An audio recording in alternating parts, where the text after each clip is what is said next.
தேவரீர் என்னை இதுவரைக்கும் கொண்டு வந்ததற்கு நான் எம்மாத்திரம், என் வீடும் எம்மாத்திரம். 2 சாமுவேல் 7:18.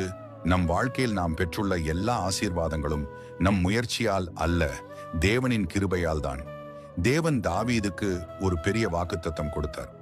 அவருடைய சந்ததியிலிருந்து ராஜாக்கள் எழுந்து வருவார்கள் என்று.